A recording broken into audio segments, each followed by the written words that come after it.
আগামী 24 পরগনাতে আপনার লোকাল কন্ডিশনটা আমি প্রথমে বলি। কলকাতার জন্য সাধারণত ক্লাউডি স্কাই থাকবে, আকাশ মেঘাচ্ছন্ন থাকবে এবং খুব হালকা বৃষ্টি হতে পারে এখানে ওখানে, ঠিক আছে। এবং ফগ থাকবে, মিস্ট মর্নিং সকালের দিকে ফগ এবং মিস্ট থাকবে।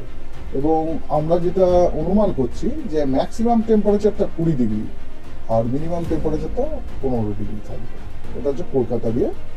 আর আমি যদি আপনার পুরো রিজিয়নের জন্য যদি বলেন, তাহলে আমি আপনাকে বলি প্রথম কথা, আমাদের যে গাঙ্গেয় দক্ষিণবঙ্গতে প্রথম দিন আমরা খুব হালকা বৃষ্টিপাত এক দু জায়গাতে, কতগুলি জেলা যেমন হচ্ছে পূর্ব এবং পশ্চিম মেদিনীপুর, ঝাড়গ্রাম, দক্ষিণ এবং উত্তর 24 পরগনা, কলকাতা, হাওড়া, হুগলিতে, নদিয়াতে আমরা খুব হালকা বৃষ্টিপাত আশা করছি। এবং অন্যান্য জেলাগুলিতে মোটামুটি শুকনো আবহাওয়া আশা করছি এবং হালকা শ্যালো টু মডারেট ফগ এক দু জায়গাতে আমরা আশা করছি। এটা হচ্ছে আমার গাঙ্গেয় দক্ষিণবঙ্গতে। এবারে আমাদের সাব হিমালয়ান ওয়েস্ট বেঙ্গল যেটা, সেখানে আমরা কিন্তু হালকা বৃষ্টি এবং স্নো তুষারপাত কিন্তু অনুমান করছি এক দু জায়গাতে, দার্জিলিং জেলায়। এবং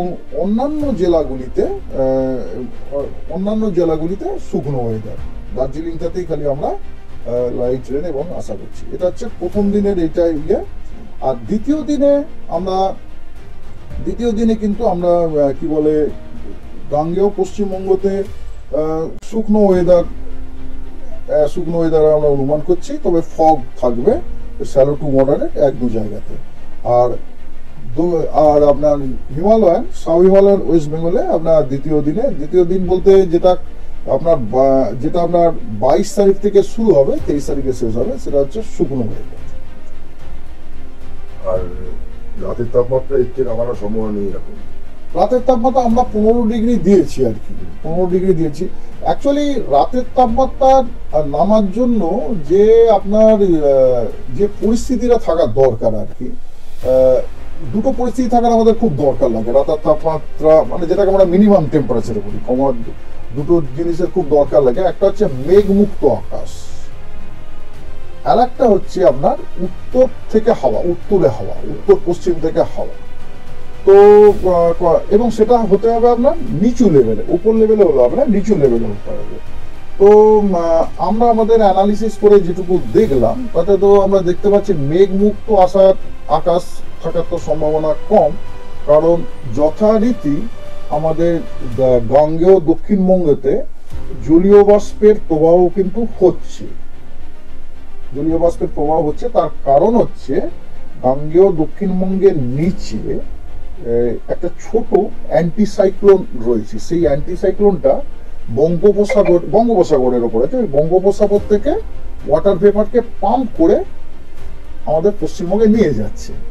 এবং একটা আমাদের সায়েন্টিফিক ল্যাঙ্গুয়েজে বলে আর কি যে উইন্ড শেয়ার একটা উইন্ড শেয়ার আছে, মানে লো লেভেলে ধরুন 15 নট পশ্চিম দিক থেকে আসছে, 1.5 কিলোমিটার ওপরে সেটা 45 নট হয়ে যাচ্ছে। এরকম যদি সিচুয়েশন হয় তাহলে আমরা বলি ভার্টিক্যাল প্লেন। এরকম একটা ভার্টিক্যাল প্লেনে এরকম একটা সার্কুলেশন হয়। তো সেই সার্কুলেশন হলে কি হয়, স্টেশনের পশ্চিম দিকে সিঙ্কিং মোশন হবে, স্টেশনের পূর্ব দিকে সিঙ্কিং মোশন হবে এবং পশ্চিম দিকে রাইজিং মোশন হয়। এবং ওই যে রাইজিং মোশনটা ওটা কি করছে, এই যে ময়েশ্চারটা সাপ্লাই হলো ওটাকে লিফট করে দেওয়ার জন্য আমরা এই ক্লাউড হতে গেলে ময়েশ্চারকে তো লিফট করতেই হবে না। তো ওই পরিস্থিতিটা রয়েছে। ওই পরিস্থিতিটা রওয়ার জন্য আমরা দেখতে পাচ্ছি মেঘমুক্ত আকাশ হওয়ার সম্ভাবনা কম। এই কারণে মিনিমাম টেম্পারেচারটা ফল হওয়ার চান্স আমরা অতটা দেখছি না। নতুন সিস্টেম বলতে দেখুন পশ্চিমবঙ্গের ওপর নেই, তবে বাংলাদেশে একটা সাইসার রয়েছে, আজকে দেখলাম ওটা। তবে আমাদের ফোরকাস্ট চার্টগুলোতে কিন্তু আগামীকালে আজকে রয়েছে ওটা। সেটাও অবশ্য সারফেসে নয়, সেটা হচ্ছে ভূমিতল থেকে সমুদ্রপৃষ্ঠ থেকে 1.5 কিলোমিটার উপরে।